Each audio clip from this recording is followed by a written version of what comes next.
إن الحمد لله نحمده ونستعينه ونستغفره ونعوذ بالله من شرور أنفسنا ومن سيئات أعمالنا. من يهده الله فلا مضل له ومن يضلل فلا هادي له، وأشهد أن لا إله إلا الله وحده لا شريك له، وأشهد أن محمدا عبده ورسوله. أما بعد، يا أيها الذين آمنوا اتقوا الله حق تقاته ولا تموتن إلا وأنتم مسلمون. يا أيها الناس اتقوا ربكم الذي خلقكم من نفس واحدة وخلق منها زوجها وبث منهما رجالا كثيرا ونساء، واتقوا الله الذي تساءلون به والأرحام إن الله كان عليكم رقيبا. يا أيها الذين آمنوا اتقوا الله وقولوا قولا سديدا يصلح لكم أعمالكم ويغفر لكم ذنوبكم، ومن يطع الله ورسوله فقد فاز فوزا عظيما. فإن أصدق الحديث كتاب الله، وخير الهدي هدي محمد صلى الله عليه وسلم، وشر الأمور محدثاتها، وكل محدثة بدعة، وكل بدعة ضلالة، وكل ضلالة في النار. அன்பிற்குரிய என் அருமை சகோதரர்களே, அஸ்ஸலாமு அலைக்கும் வரஹ்மத்துல்லாஹி வபரகாத்துஹு. இன்றைய நமது மார்க்க வகுப்பின் தலைப்பாக உண்மையில் இறைவனின் தௌஃபீக்கை பெற்ற அடியார்கள் யார் என்ற தலைப்பில் ஒரு சில செய்திகளை உங்களோடு பகிர்ந்து கொள்ள ஆசைப்படுகின்றேன். இதில் முதலாவது நாம் ஒரு நபிமொழியை பார்ப்போம். முஸ்லிமிலே பதிவாக இருக்கக்கூடிய ஒரு செய்தி. அபு அய்யூப் அல் அன்சாரி ரலியல்லாஹு அன்ஹு அறிவிக்கிறார்கள். இந்த செய்தி புகாரியிலும் சிறிய மாற்றத்தோடு பதிவாகி இருக்கிறது. ஒரு கிராமப்புற மனிதர் நபி ஸல்லல்லாஹு அலைஹி வஸல்லம் அவர்கள் ஒரு பிரயாணத்தில் இருக்கின்ற போது நபி அவர்களுடைய ஒட்டகத்தின் கடிவாளத்தை அவர்கள் பிடித்து கொண்டு அவர்கள் கேட்கிறார்கள், அல்லாஹ்வின் தூதரே, அக்பிர்னி பிமா யுகர்ரிபுனி மினல் ஜன்னா வமா யுபாஇதுனி மினன் நார்.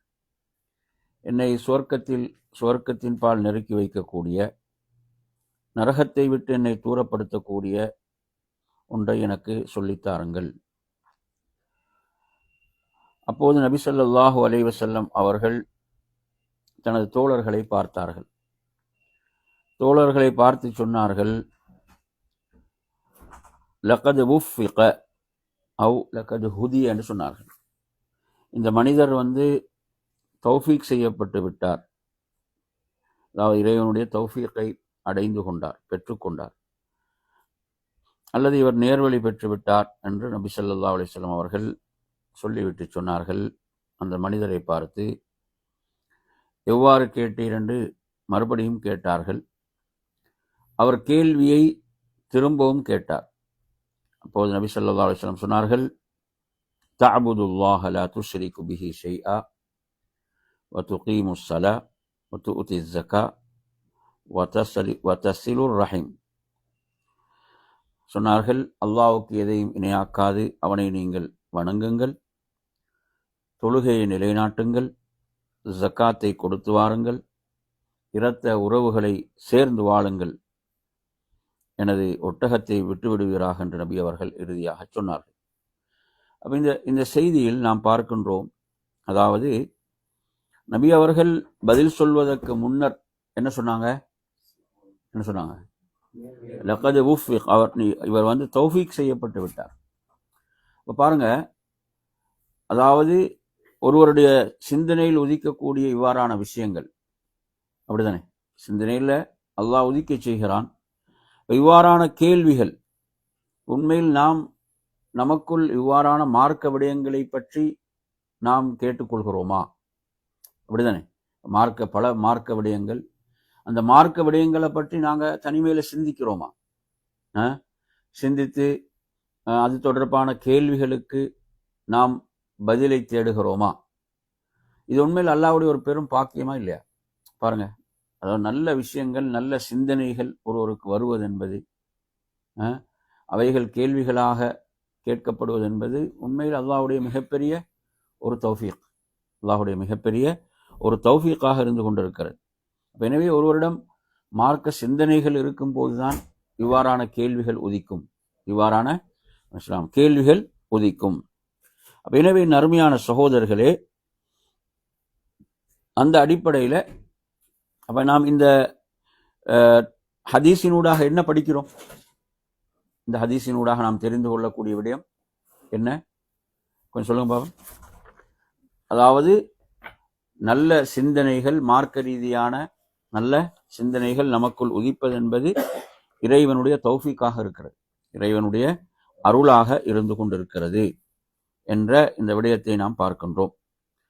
அதே போன்ற அருமையான சகோதரர்களே, அதாவது உண்மையிலே இறைவனுடைய தௌஃபீக்கை பெற்றவர்கள் அப்படி என்றதை அறிஞர்கள் அடையாளப்படுத்துகின்ற போது பல விடயங்களை சொல்கிறார்கள். அதில் ஒரு விடயம் என்னவென்று சொன்னால், ஒருவர் எவ்வளவுதான் நல்லமல்களில் அதிகம் ஈடுபட்டாலும், ஒருவர் நற்செயல்களில் நல்லமல்களில் எவ்வளவுதான் அவர் ஈடுபட்டாலும் அவர் தன்னை பெருமையாக கருத மாட்டார், தன்னை உயர்வாக பெருமையாக கருத மாட்டார். புரியுது அவங்க சொல்றது? எனவே நாம் இன்னும் சிலரை பார்க்கலாம், அவர்கள் செய்யக்கூடிய அமல் குறைவாக இருக்கும், ஆனால் அவர்கள் தங்களை எப்படி பார்ப்பார்கள் என்றால் உயர்வாக, மிகவும் உயர்வாக தங்களை பார்ப்பார்கள். ஏதோ நாம் சாதித்து விட்டோம், நாம் ஏதோ சாதித்து விட்டோம் என்றது போன்று பார்ப்பார்கள். எனவே அருமையான சகோதரர்களே, அப்ப இதுல அல்லாஹ்வுடைய தௌஃபீக் என்பது எதில் இருக்குது? அல்லாஹ்வுடைய தௌஃபீக் என்பது அவர் எவ்வளவு நல்லமல்கள் செய்தாலும், நற்செயல்கள் செய்தாலும், அந்த நற்செயல்கள் அவருக்குள் எதை ஏற்படுத்தாது? ஒரு ஆணவத்தை, கர்வத்தை, பெருமையை உண்டாக்காது.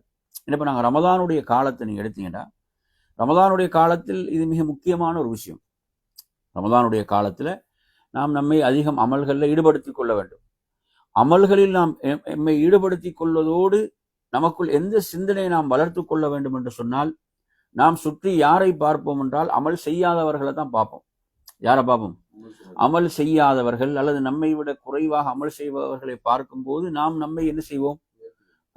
உயர்த்தி அப்படித்தான் சிந்திக்க ஆரம்பிப்போம். அது உண்மையில ஷைத்தானுடைய ஒரு சூழ்ச்சி, ஷைத்தானுடைய ஒரு மிக பெரும் ஒரு சூழ்ச்சி தான் அது.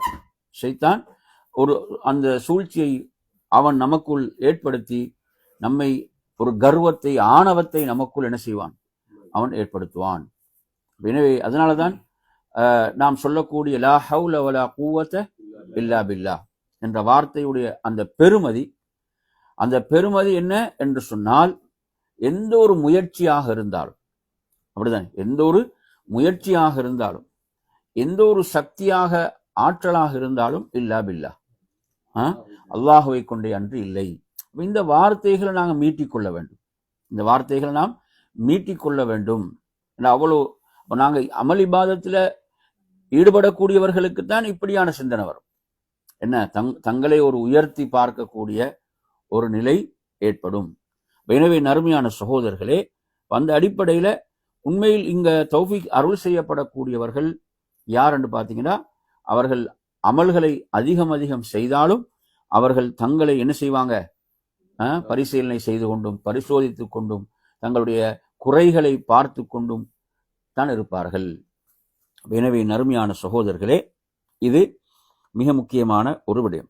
இரண்டாவது விடயத்தை பாருங்க. இதுல உண்மையில் முவாஃபகூன், இறைவனுடைய தௌஃபீக்கை பெற்றவர்கள், அவர்கள் அமல்கள் இபாதத்துகளில் ஈடுபடுவதோடு சேர்த்து அவர்களுடைய வாழ்வில் இஸ்திக்ஃபார் என்பது அதிகமாக இருக்கும். எது அதிகமாக இருக்கும்?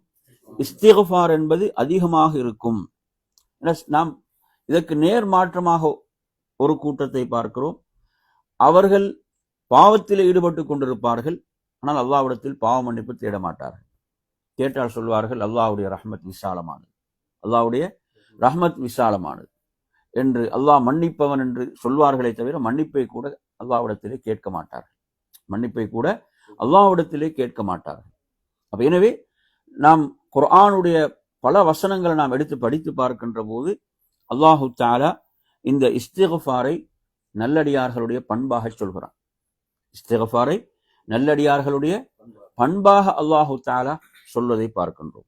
எனவே அந்த அடிப்படையில் அருமையான சகோதரர்களே, இப்ப நாம் அமல் இபாதத்துகள்ல ஈடுபடுவதோடு அந்த அமல் இபாதத்துகள் ஓடு சேர்த்து நாம் எதை அதிகப்படுத்த வேண்டும்? இஸ்திக்ஃபாரை, பாவ மன்னிப்பை அதிகப்படுத்த வேண்டும். இப்போ நாங்கள் பார்க்குறோம், அதாவது இரவு காலம், இரவு என்பது எவ்வளவு சிறப்பானது. அதுவும் ரமதானுடைய காலத்தில் இரவு வணக்கத்தை நபி அவர்கள் ஆர்வப்படுத்தி இருக்கிறார்கள். இப்போ இரவில் ஒருவர் அமல் செய்து சஹரை அடையும் போது அவர் அல்லாஹ்விடத்தில் பாவ மன்னிப்பு தேடுவார். அல்லாஹ் அப்படித்தானே சொல்றாங்க குர்ஆன்ல, வல் முஸ்தக்ஃபிரீன பில் அஸ்ஹார், சஹருடைய நேரத்தில் அவர்கள் பாவ மன்னிப்பு தேடுவார்கள். எனவே அந்த நேரம் எப்படி நிறைவடைய வேண்டும் என்றால், ஒருவர் அல்லாஹ்விடத்திலே பாவ மன்னிப்பு தேடியவராக. சுப்ஹானல்லாஹ், எவ்வளவு பெரிய ஒரு செய்தியை இந்த குர்ஆனுடைய வசனம் நமக்கு சொல்கிறது. அப்ப அந்த அடிப்படையில் அருமையான சகோதரர்களே, அப்ப நாம் எப்படி புரிஞ்சு கொள்ளக்கூடாதுன்னா, பாவம் செய்யறவங்க தான் இஸ்திக்பார் செய்ய வேணும் என்பதால் அவர்கள் கட்டாயம் இஸ்திக்பார் செய்யத்தான் வேணும். ஆனா அல்லாஹ் குர்ஆனில் நல்லடியார்களுடைய பண்பாக எதை சொல்கிறான்? இஸ்திக்பாரை சொல்கிறான். நல்லடியார்களுடைய பண்பாக அல்லாஹ் இஸ்திக்பாரை சொல்கிறான். எனவே அருமையான சகோதரர்களே, அந்த அடிப்படையில இது உண்மையில் அல்லாஹுடைய தௌஃபீக்கை பெற்றவர்கள். இஸ்திக்பார் அவங்க செய்யறாங்கண்டா அதுல உங்களுக்கு மிக முக்கியமாக இன்னொரு விஷயத்தை தெரிஞ்சு கொள்ளலாம். இதில் நாங்க மிக முக்கியமாக எந்த ஹதீஸை ஆதாரமாக கொண்டு வரலாம்? இஸ்திக்பாருடைய விஷயத்துல நாங்க எந்த ஹதீஸை கொண்டு வரலாம்? நீங்க படிச்சது உங்களுக்கு ஞாபகத்தில் உள்ளதுல ஏதாவது ஞாபகம் இருக்குதா? ஒருவர், அதாவது நல்லவர்கள் இஸ்திக்பார் செய்வார்கள். நபி அவர்கள் அதிகமாக இஸ்திக்பார் செய்தார்கள். ஒரு நாளைக்கு 100 தடவை நபி அவங்க இஸ்திக்பார் செய்வாங்கன்ற ஹதீஸை சொல்லலாம். அதே மாதிரி எடுத்தீங்கன்னா ஹதீஸ்ல படிக்கிறோம், அபூபக்கர் ரலியல்லாஹு அன்ஹு அல்லாஹ்வுடைய தூதரிடம் தொழுகையிலே ஓதுவதற்கு ஒரு துவாவை சொல்லித்தாங்கன்னு சொல்லும் போது என்ன துவாவை கற்றுக் கொடுத்தாங்க? அல்லாஹும்ம இன்னி ظلمت نفسي ظلما كثيرا ولا يغفر الذنوب إلا أنت فاغفر لي مغفرة من عندك وارحمني إنك أنت الغفور الرحيم. அப்ப இது யாருக்கு கற்றுக் கொடுத்தது? அபூபக்கர் சித்திக் அவர்கள். ஈமான்ல அல்லாஹ்வுடைய தூதருக்கு அடுத்ததாக சிறப்பிலே உள்ளவர்கள். அல்லாஹ்வுடைய தூதர் கற்றுக் கொடுத்த துவா இதுதான். என்ன? நான் எனது நஃப்ஸுக்கு அதிகம் அநியாயம் செய்து விட்டேன் என்று. எனவே யா அல்லாஹ், நீ என்னை மன்னிப்பாயாக, உன்னை தவிர மன்னிப்பவர்கள் வேறு யாரும் இல்லை, எனக்கு ரஹ்மத் செய்வாயாக என்ற இந்த துவாக்கள். அப்ப இதெல்லாம் நமக்கு எதை எடுத்து காட்டுது? அப்ப நாங்க அமல்கள் இபாதத்துகள்ல ஈடுபடுவதோடு அதிகம் நாம் அல்லாஹ்விடத்தில் இஸ்திக்ஃபார், பாவ மன்னிப்பு தேடிக்கொண்டே இருக்க வேண்டும். அதுல நாங்க ருக்கூவிலும் சுஜூதிலும் ஓத வேண்டிய முக்கியமான துவா என்ன? ருக்கூவிலும் சுஜூதிலும் சுப்ஹானக்கல்லாஹும்ம ரப்பனா வபிஹம்திக அல்லாஹும்ம கஃபிர்லி, சுப்ஹானக்கல்லாஹும்ம ரப்பனா வபிஹம்திக அல்லாஹும்ம கஃபிர்லி என்ற துஆவை நாம் என்ன செய்ய வேண்டும்? நாம் ஓதிக்கொள்ள வேண்டும். சரி, அடுத்ததாக என் அருமையான சகோதரர்களே, மூன்றாவது விஷயத்தை இதில் பார்ப்போம். மூன்றாவது விஷயம் என்ன தெரியுமா? உண்மையில் இறைவனுடைய தௌஃபீக்கை பெற்ற அடியார்கள் என்பவர்களை பொறுத்தவரையில அவர்களுக்கு யாராவது ஒரு நல்ல விஷயத்தை சொல்லிக் கொடுத்தால், அதை சந்தோஷமாக ஏற்றுக்கொள்வார்கள், மகிழ்ச்சியோடு ஏற்றுக்கொள்வார்கள்.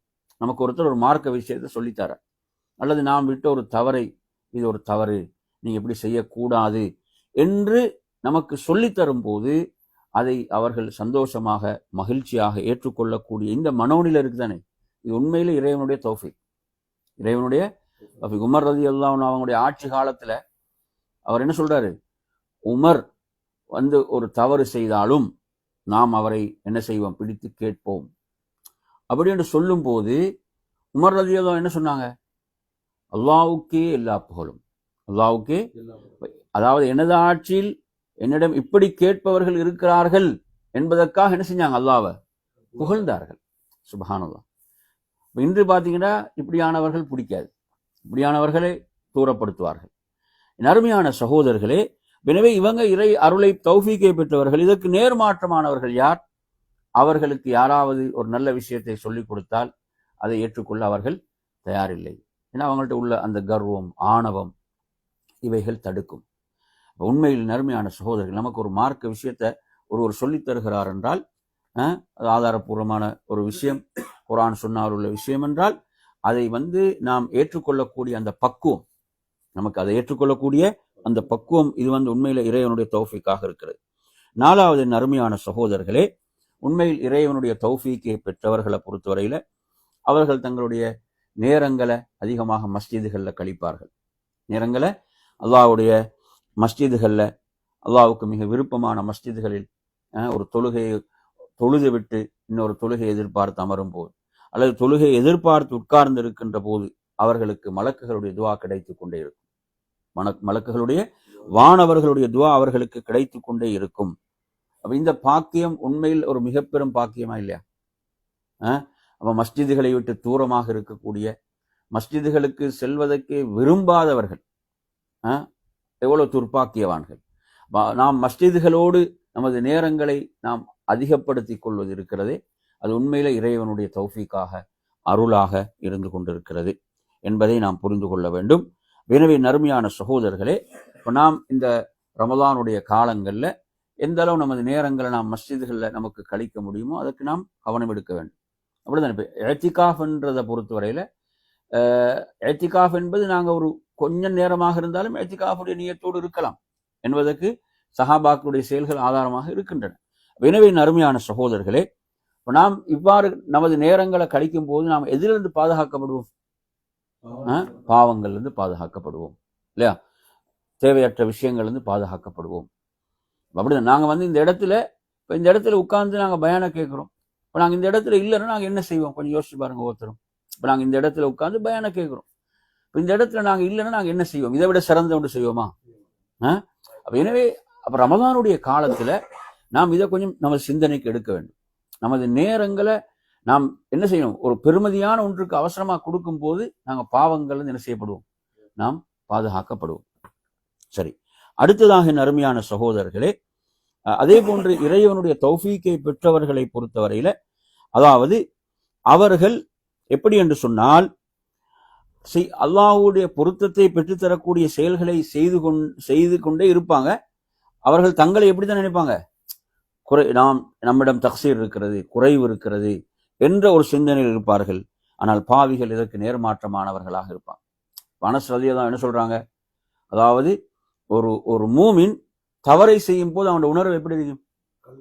ஒரு பெரும் மழை அவன் மீது வீழுவதை போன்ற ஒரு உணர்வு அவனுக்கு இருக்கும்.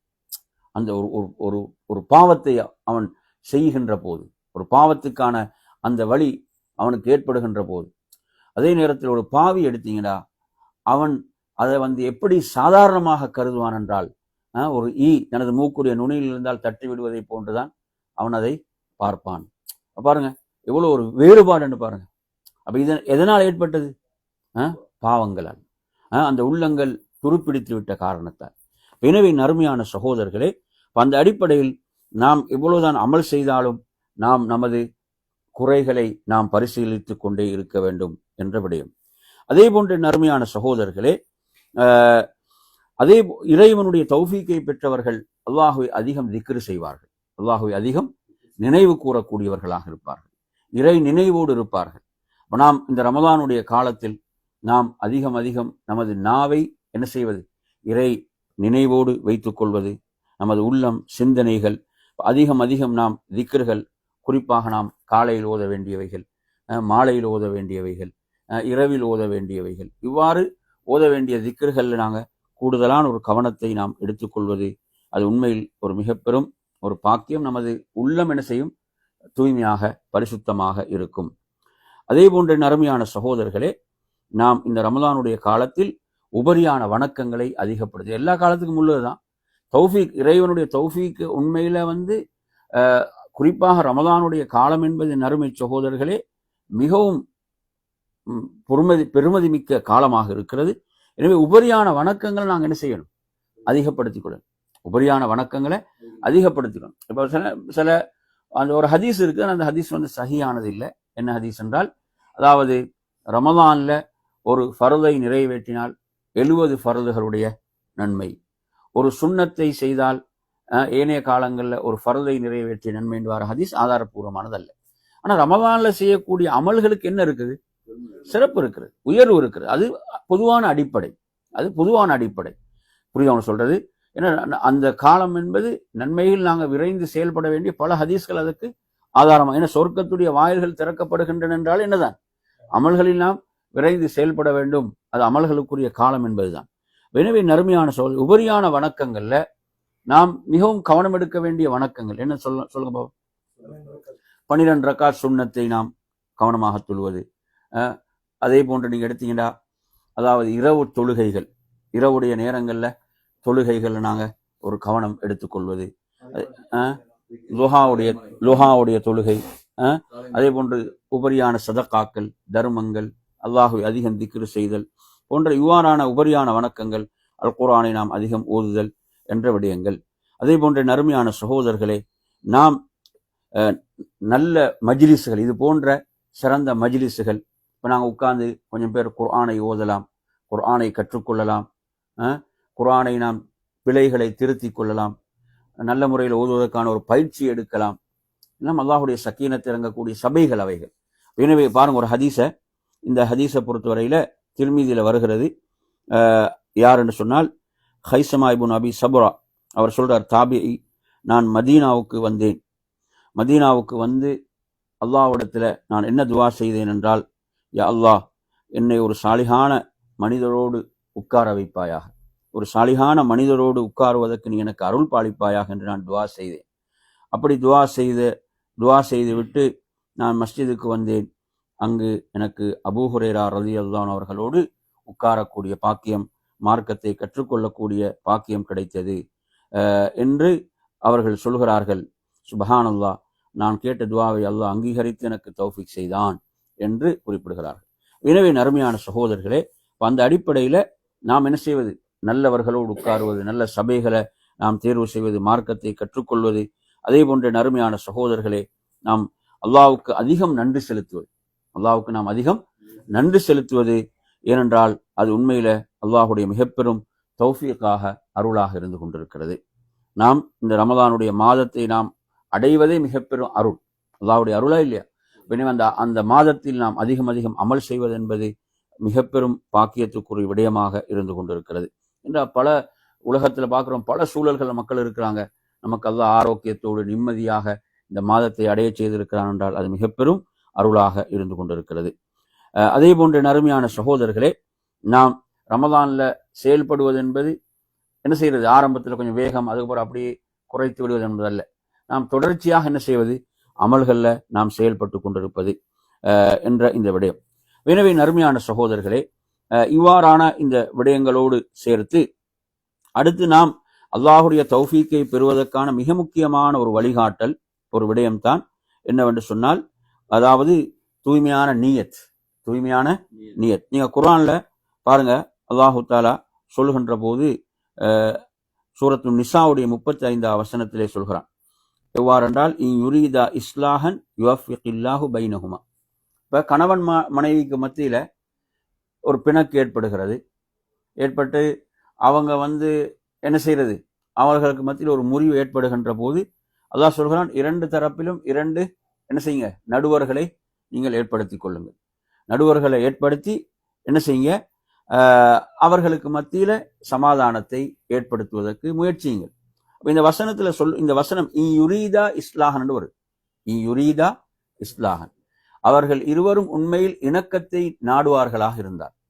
இந்த இருவரும் என்பது 2 விளக்கம் இருக்குது. ஒன்று அங்க 2 தரப்பாலும் அங்கு ஏற்படுத்தப்படுகின்ற அந்த மத்தியஸ்தர்கள், சரியா? அடுத்து அந்த கணவன் மனைவி, 2 விதமான விளக்கம். அந்த கணவனும் மனைவி அவர்கள் உண்மையிலே இஸ்லாஹை விரும்பினால், இணக்கத்தை விரும்பினால், யுவஃபிகில்லாஹு பைனஹுமா, அல்லாஹ் அவர்கள் இருவருக்கு மத்தியில் என்ன செய்வான், ஒன்று சேர்வதற்கு தௌஃபீக் செய்வான்.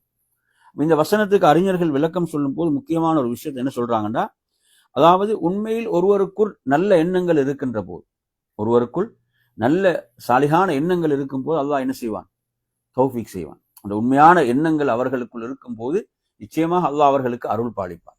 அப்ப நாம் என்ன செய்யணும், நம்மை கொஞ்சம் செக் பண்ணிக்கணும். எங்களுடைய எண்ணங்கள் எப்படி இருக்குது, நாங்கள் ரமலான் அடைய போறோம், ரமலானுக்குள் நுழைய போகின்றோம், உண்மையில் நமது நீயத்துகள் எப்படி இருக்கின்றன, ரமலான் நாங்கள் எப்படி எங்களுடைய உள்ளம் வரவேற்கிறது, என்ன மனோநிலையில் இருக்கிறோம், நாம் என்ன மனநிலையில் இருக்கிறோம் ரமதானை வரவேற்பதற்கு. கொஞ்சம் நினைச்சு பாருங்க, இது ஒரு முக்கியமான விஷயமா இல்லையா? நாங்கள் ஒவ்வொரு நம்மிடம் கேட்க வேண்டிய ஒரு கேள்வி, என்ன மனநிலையோடு நான் ரமதானை எதிர்கொள்கிறேன், ரமதானுக்குள் நுழைய போகிறேன் என்ற விஷயங்கள் ஒரு மிக முக்கியமான விஷயம். ஏன் அல்லாஹு தஆலா சொல்றான் குர்ஆன்ல, எப்படி? அதாவது அவர்கள் ரப்போடு உண்மையாளர்களாக இருந்தார், ரப்போடு அவர்கள் உண்மையாளர்களாக இருப்பது என்பது லக்கான ஹைரல் லஹும், அவர்களுக்கு அதுதான் சிறந்தது, அதுதான் அவர்களுக்கு சிறந்தது என்று அல்லாஹு தஆலா சொல்கிறான். அதே போன்று அவர்களுடைய அவங்களோட உள்ளத்துல இருப்பது நலவென்று அல்லாஹ் அறிந்தார். அல்லாஹ் என்ன செய்வான்?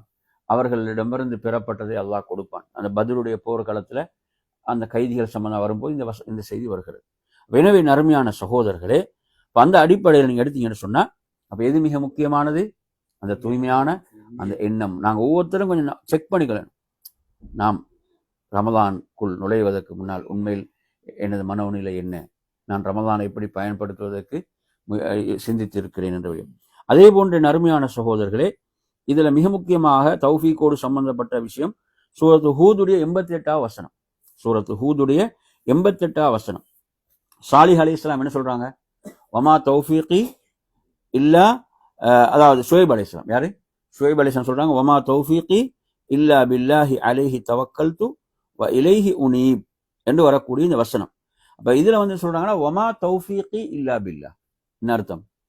அதாவது தௌஃபீக் என்பது இல்லா பில்லா, அல்லாஹுவை கொண்டே அன்று இல்லை. நல்லா புரிஞ்சுக்கோங்க, இது ஒரு முக்கியமான விஷயம். ஒரு நபிமார்கள் சொல்லக்கூடிய வார்த்தை. அப்ப நபிமார்களுக்குரிய அந்த தௌஃபீக் என்பதே யார் புறத்திலிருந்தான்? அப்ப அதை நேரடியாக நபிமார்களுக்கு கொடுக்க முடியாது. அது யாரிடம் உள்ளது? அல்லாஹ்விடம் உள்ளது. இது மிக முக்கியமான ஒரு அக்கீதாவோடு சம்பந்தப்பட்ட விஷயம். நாங்கள் என்ன செஞ்சிடக்கூடாது, அந்த ஷேகிடம் இருக்குது, இவரிடம் இருக்குது, அவர்கிட்ட தான் தௌஃபீக் இருக்கிறது எல்லாம் வைத்து ஈமான பறி கொடுத்துடக்கூடாது. தௌஃபீக் என்பது அதை அருள்பாலிப்பும் யாருதான்? அல்லாஹ் தான். இல்லா பில்லா. அடுத்து சொல்றாங்க அலைஹி தவக்கல்து, அலைஹி, அவன் மீதே நான் என்ன செய்தேன்? தவக்குள் வைத்தேன். வ இலைஹி உனீப், நான் அவனையே என்ன செய்தேன்? முன்னோக்கினேன், அவன் பக்கமே திரும்பினேன். அப்ப இதுல வந்து சொல்லப்படுகிற இந்த ரெண்டு விஷயத்தையும் அறிஞர்கள் சொல்கிறார்கள், இது தௌஃபீக்கை பெறுவதற்கான முக்கியமான ரெண்டு விஷயம். என்னென்ன சொல்லப்படுது? ஒன்று அல்லாஹ்வின் மீது தவக்குள் வைத்தல். நல்லா பாருங்க, ஒன்று என்ன? அல்லாஹ்வின் மீது ஒருவர் தவக்குள் வைத்தல். அப்ப தவக்குள் என்று சொல்லும் போது என் அருமை சகோதரர்கள், நாம் அல்லாஹ்வின் மீது முழுமையாக நம்பிக்கை வைத்தல். அப்படிதானே? இப்ப ரசூலுல்லாஹ் ஓதிய முக்கியமான ஒரு துவாவை நாங்க படிச்சுக்கிறோம். என்ன துவா?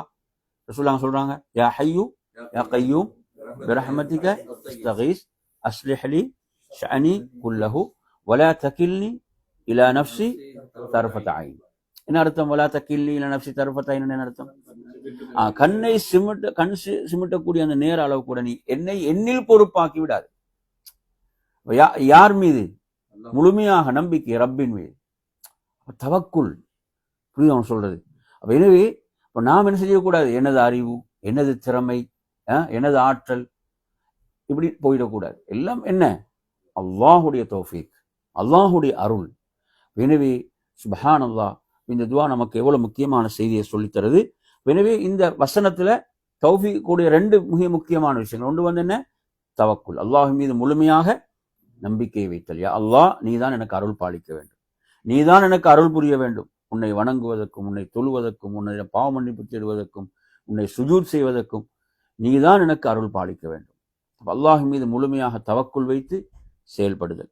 இரண்டாவது விஷயம் என்ன? ஒருவர் அல்லாஹ்வின் பக்கம் திரும்புதல், தனது பாவங்களுக்கு அல்லாஹ்விடம் மன்னிப்பை தேடுதல், ரப்பின் பால் திரும்புதல் என்ற இந்த இரண்டு விஷயங்களும் நறுமை சகோதரர்களே, அதாவது இறைவனுடைய தௌஃபீக்கை பெற்றுத்தரக்கூடிய இரண்டு விடயங்கள். ஷேக் சாலிஹ் முனஜ்ஜித் ரஹ்மத்துல்லாஹி சொல்றாங்க, ஸலாஹுன் நிய்யா, அப்ப நிய்யத்தை சீராக்குவது. அதே போன்று இஅ்திகாத் அன்ன தௌஃபீக மினல்லாஹ், நிச்சயமாக தௌஃபீக் அல்லாஹ்வின் புறத்திலிருந்து உள்ளது என்று உறுதியாக நம்புவது. அதே போன்று வத்தௌபத்து வர்ருஜூ இலல்லாஹ், அல்லாஹ்வின் பால் தௌபா செய்து மீள்வது. வத்தவக்குல் அலல்லாஹ், அல்லாஹ்வின் மீது முழுமையாக நம்பிக்கை வைப்பது என்பது மின் அஸ்பாபி தௌஃபீக், தௌஃபீக்குடைய முக்கியமான காரணிகள், முக்கியமான காரணிகளாக சொல்கிறார்கள்.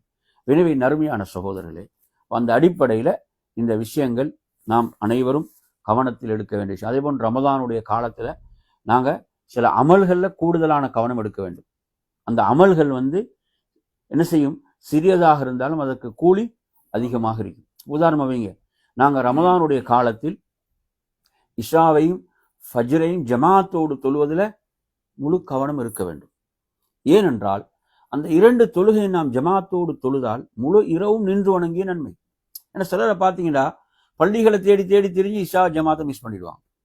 அந்த பள்ளிக்கு போகிறது, இந்த பள்ளிக்கு போகிறது, கிராத்தை தேடுறது, எது மிஸ் ஆகும்? இஷா ஜமாத் மிஸ் ஆகும். சிலவங்களுக்கு இஷா தொழுகை அவ்வளோ முக்கியம் இல்லை, என்ன தராவியுடைய ஜமாத் அப்படின்னு பார்க்கலாம். இல்லை, இங்கே இந்த ஹதீஸ் என்ன சொல்லுது? யார் இஷாவையும் ஃபஜ்ரையும் ஜமாத்தோடு தொழுவாரோ அவர் முழு இரவும் நின்று வணங்கிய நன்மை. நாங்கள் இந்த 2 தொழுகை ஜமாத்தோடு தொழுவதில் மிகப்பெரிய கவனம். நீங்கள் எடுத்தீங்கன்னா இஷா தொழுகையை இரவு தொழுகையோடு ஒப்பிட்டீங்கன்னா மலைக்கு மடுக்கும். இஷா ஃபர்து, அது ஃபர்து. அது சிலவங்க அதில் பெருமதி தெரியாது. அதுதான் மிக முக்கியமானது, முதன்மையானது. அதுக்கு பிறகுதான் என்னது? இரவு தொழுகை. அஃதலு ஸலாத்தி பஅதல் ஃபரீதா தான். பரதான தொழுகைக்கு பிறகு சிறந்த தொழுகை தான் ஸலாத்துல். அப்போ முதன்மையானது இது ஃபர்து. அப்போ எனவே நான் இந்த தொழுகைகளை ஜமாத்தோடு தொழுவதில் கவனம். அதே போன்று நாம் இரவு தொழுகையை இறுதி வரை ஜமாத்தோடு தொழுவதன் மூலமும் இரவு முழுவதும் நின்று வணங்கிய நன்மை இருக்கிறது. அப்போ இன்னொரு முறையில் அடைஞ்சு கொள்ளலாம். அந்த 2 தொழுகை ஜமாத்தோடு தொழுவதன் மூலம் இரவு முழுவதும் நின்று வணங்கிய நன்மை. அதே போன்று இமாமோடு இரவு தொழுகையை தராவிஹ் தொழுகை இறுதி வரை நாம் ஜமாத்தோடு தொழும் போது அதற்கும் என்ன நன்மை? இரவு முழுவதும் நின்று வணங்கிய நன்மை. இதில் நாங்கள் கவனம். அதே போன்று நாங்கள் இரவுல குல் வல்லாஹு அஹத் சூறாவை அதிகமாக ஓத வேண்டும்.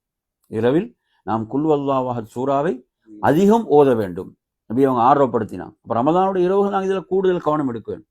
ஏன்னா அது 3இல் 1க்கு நிகரான அத்தியாயம் என்று அல்லாஹுடைய தூதர் சொன்னார்கள். புரியுதா?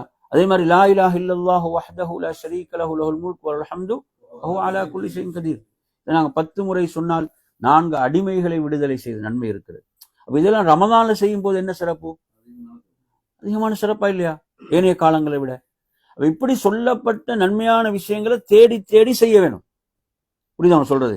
ஆயத்துல் குர்சி ஓதினால் என்ன சிறப்பு, அதை நாங்க ஓதுறது. சூரத்துல் பக்ராவுடைய இறுதி 2 வசனங்கள், இப்படி சொல்லித்தரப்பட்ட திக்ர்கள், ஆர்வப்படுத்தப்பட்ட விஷயங்கள். அப்ப இவைகள்ல நாங்க என்ன செய்யணும்? கூடுதலான ஒரு கவனம் எடுக்க வேண்டும். ஏன்னா ரமதானுடைய காலம் என்பது நன்மைகள் நமக்கு பெருக்கி தரப்படுகின்ற ஒரு காலமாக இருக்கிறது. அதே போன்று நாம் நோன்பாளிகளாக இருக்கின்ற போது கவனம் செலுத்த வேண்டிய முக்கியமான ஒரு இபாதத் தான் துஆ. என்னது? துஆ, பிரார்த்தனை. அதே போன்று ரமதான்ல நாம் 4 ஜும்மாக்களை அடைகிறோம் என்றால் ரமதானுக்கும் ஏனைய காலங்களிலும் வித்தியாசம் இருக்கிறது. ரமதான்ல ஜும்மாவுடையனால நேர காலத்தோட போய் உட்கார்ந்து விட வேண்டும். ஏனைய காலங்கள்ல தான் அதில் நாங்கள் குறை செய்கிறோமா? ரமதானுடைய காலத்துல இந்த ஜும்மாவுடைய நாள் நாங்கள் என்ன செய்யணும்? முழுமையாக பயன்படுத்த வேண்டும். அதிலும் ஜும்மாவுடைய நாள் துஆவுக்கு மிக சிறந்த நாள். இப்போ நோன்பாளியாக இருக்கும் போது அதே போன்று ஜும்மாவுடைய நாள் துஆ ஏற்றுக்கொள்ளப்படக்கூடிய நேரங்களில் கவனம் எடுப்பது. புரியுது அவன் சொல்றது? இப்போ நபி மீது ஸலவாத்தை சொல்வது, இப்படியான நன்மையான விஷயங்கள்ல நாம் என்ன செய்யணும்? ஒரு கூடுதலான கவனத்தை எடுக்க வேண்டும். அதிகமான ஒரு கவனத்தை எடுக்க வேண்டும். இப்போ என்னென்ன நன்மையான விஷயங்கள் இருக்கின்றனவோ அதில் நாங்கள் வீணானவைகளுக்கு இடமளிக்காமல் நாங்கள் வீணாக உட்கார்ந்த நேரங்களை நாம் வீணாக்காமல் அவைகள் மிக எச்சரிக்கையாக கவனமாக இருக்க வேண்டும். மிக பெருமதியானதாக நாம் என்ன செய்யணும்? நாங்கள் எந்த சிந்தனை இது எனது வாழ்நாளில் இறுதி ரமதான், அந்த உணர்வு இருக்கணும். அப்பதான் நாங்கள் என்ன செய்வோம்? நல்லா செயல்படுவோம். இது எனது வாழ்வில் இறுதி ரமதான், இன்னொரு ரமதான் நான் சந்திப்பேன் என்று எனக்கு தெரியாது என்ற உணர்வோடு நாம் செயல்படுகிறோம். சரியா? எனவே அருமையான சகோதரர்களே, எந்த விஷயங்களை கேட்டோமோ அவற்றை செயல்படுத்துவதற்கு அல்லாஹ் நம் அனைவர்களுக்கும் அருள் பாலிப்பானாக. வாஹிர் தாவான் அல்ஹம்துலில்லாஹி ரப்பில் ஆலமீன். அஸ்ஸலாமு அலைக்கும் வரஹ்மத்துல்லாஹி வபரகாத்துஹு.